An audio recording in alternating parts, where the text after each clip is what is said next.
Tout le monde parle d'améliorer son produit, mais personne ne parle d'améliorer son onboarding. J'ai vu des dizaines de fondateurs de SaaS faire un produit super, faire des features dans tous les sens, mais négliger absolument leur onboarding au moment du lancement. Pourtant, 90% des conversions d'un SaaS apparaissent lors de l'onboarding. L'onboarding, c'est vraiment la première impression que fait ton SaaS. C'est là que l'utilisateur décide de s'il va rester, s'il va mettre sa carte, s'il va aller chez un concurrent, s'il va démarrer un free trial. Tout se joue à ce moment-là, c'est la porte d'entrée de ton logiciel. Au cours des dernières années, je pense que j'ai analysé des dizaines, des centaines d'onboarding. On a fait plusieurs fois notre onboarding sur nos logiciels avec Speechly. J'ai vu des centaines d'utilisateurs faire notre onboarding. Et dans cette vidéo, je vais te révéler exactement la méthode, les leçons qu'on a apprises pour réaliser un onboarding simple, fluide, efficace et surtout qui va driver la conversion sur ton SaaS. La première chose qu'il faut identifier si on veut faire un onboarding efficace, c'est d'abord d'identifier quelle application on fait. Parce que l'onboarding, il va être radicalement différent de si vous faites une web app, de si vous faites une desktop app ou si vous faites une mobile app. Enfin, pas différent en termes de design, mais je parle en termes de logique. Vous ne pouvez pas appliquer la stratégie d'une mobile app à une desktop app. Et je peux vous dire ça parce que, et même histoire pour les web apps, et je peux vous dire ça parce que j'ai les deux SaaS, j'ai une web app Reddit AI pour l'acquisition Reddit et j'ai Speechly, une desktop app sur Mac pour le speech to text. Et les onboardings sont radicalement différents. Ce que je veux dire par là, c'est que bien qu'ils se ressemblent, par exemple sur web app, on va essayer de faire des onboardings qui sont ce que j'appelle setup driven. Donc, c'est-à-dire, on va favoriser la mise en place de l'outil chez l'utilisateur. On va mettre en place son compte, on va mettre en place ce qui a besoin d'être mis en place. Par exemple, nous, sur Reddit AI, le gars va mettre son lien de son SaaS, ça va analyser des subreddits, ça va trouver des keywords et mettre en place toute sa stratégie. C'est vraiment pas, pour le moment en tout cas, conversion driven. Sur le desktop app, c'est encore pire. Il faut, je pense, jamais, sur une desktop app, faire un SaaS conversion driven et encore moins sur Windows. Les gens, ce qu'ils veulent sur une desktop app, c'est mettre en place leur truc, que ça fonctionne, et très souvent partir soit sur un freemium, soit sur un 7 days ou 14 days free trial. À l'inverse, sur une mobile app, on peut totalement, et c'est fait pour ça, partir sur du conversion driven. On a quelqu'un dans notre incubateur qui s'appelle Growin, titouan.ptr, si vous voulez voir sur Insta son application, qui est sur l'App Store. Et son application, si vous testez son onboarding, elle est 100% conversion driven. C'est-à-dire que vous allez bien évidemment setup le compte, mais vous allez aussi montrer des statistiques, montrer le problème, comment votre application va résoudre ce problème et à la fin mettre un hard paywall. Ce qui est très compliqué, surtout sur la desktop app, de mettre du hard paywall.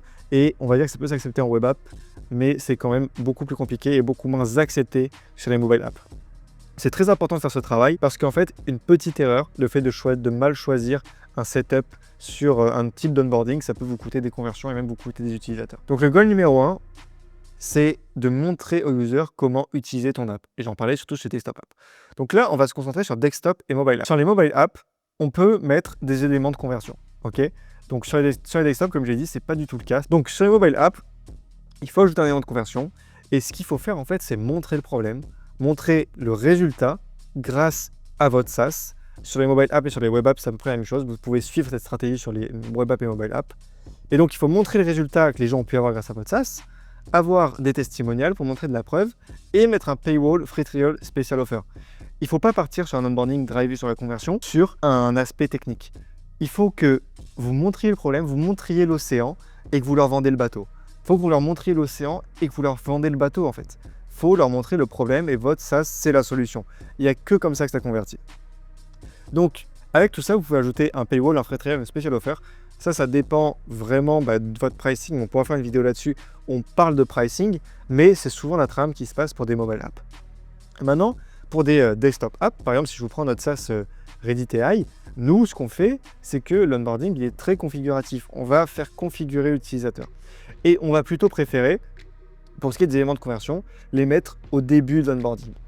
En fait, c'est-à-dire les mettre même avant que l'utilisateur crée un compte. Vous pouvez très bien remove un paywall d'un web app SaaS parce que vous voulez par exemple, vous pouvez faire par exemple une stratégie que nous on est en train de mettre en place de lead magnet où le mec fait je commence maintenant, il entre l'URL de son site, par exemple c'est ce qu'on va mettre en place et ça lui montre tout le potentiel qu'il peut avoir avec votre outil. Par exemple, dans le cas de Reddit AI, le nombre de leads qu'il peut générer, le nombre de retours sur investissement qu'il peut faire et le nombre de nouveaux clients qu'il peut attirer grâce au logiciel.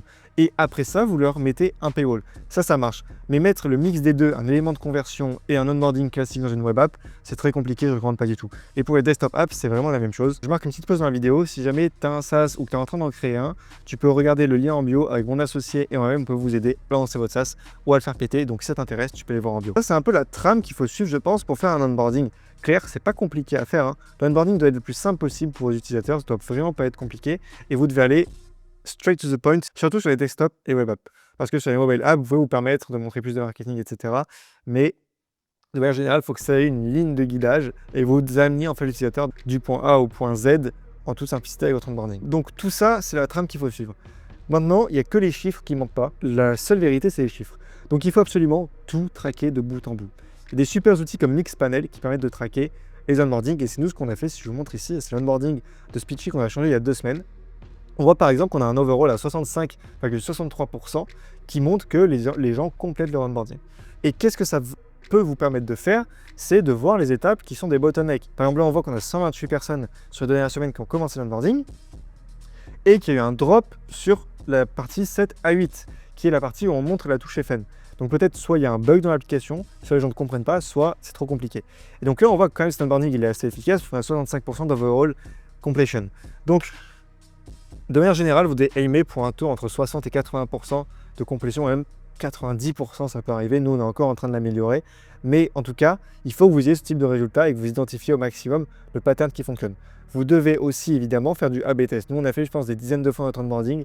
On a refait le design, on a refait la logique, on a fait, et je vous dis là, ce que je vous montre ici, c'est que je l'ai expérimenté. On a essayé de faire du conversion driven sur une desktop app. Spoiler, ça n'a vraiment pas marché. On se rend compte qu'au final, surtout sur des applications d'habitude ou c'est des applications qui doivent devenir addictives, le conversion driven, ça ne fonctionne pas du tout. Donc on l'a refait, je pense, 10 ou 15 fois l'onboarding pour au final essayer d'avoir ce qu'on a aujourd'hui.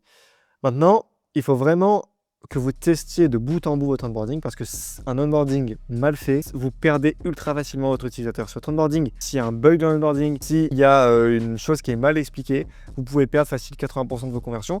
Et ça me rappelle vraiment un truc que nous, on a pu voir avec Speechly, c'est que on a changé notre onboarding face à un moment sur un hard paywall, ok.